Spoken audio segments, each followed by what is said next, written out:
বৃষ্টির দিনে কে কেমন আছো তোমরা? সবাই ভালো আছো তো? আমি তো ভালোই আছি। আর কার বাড়িতে আজকে কী কী রান্না হচ্ছে এই বৃষ্টির দিনে? বৃষ্টির দিনে সবথেকে কি ভালো লাগে বলো তো বন্ধুরা? খিচুড়ি, আর তা না হলে ডিম। আর দেখো আজকে আমি খিচুড়ি রান্না করছি না, আমি করছি ডিম কষা। এই পেঁয়াজটাকে ভেজে নিচ্ছি, আর এদিকে আমি ডিম আলু সব ভেজে রেখেছি, আর একটা মশলা তৈরি করে রেখেছি।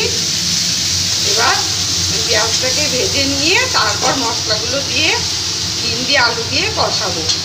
আর এদিকে আমার ভাত বসিয়ে দিয়েছি, আর কিছু ভাজা করেছি, সবটুকু তোমাদের সাথে পরে শেয়ার করব।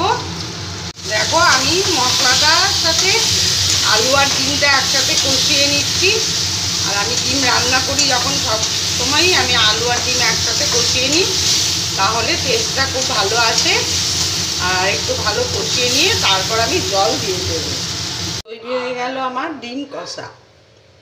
দেখো বন্ধুরা, আমার এই যে বৃষ্টির দিনে এই থালি সাজিয়েছি, করেছি আমি পটল ভাজা, আর এরকম লম্বা লম্বা করে গোল গোল করে লম্বা লম্বা করে আলু ভাজা, আলু পটলের তরকারি, আর ডিম কষা।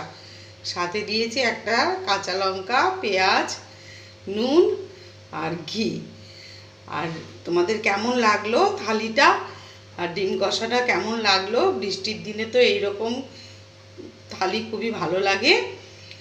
আর তোমরা একবার কমেন্ট বক্সে জানাবে কেমন লাগলো তোমাদের।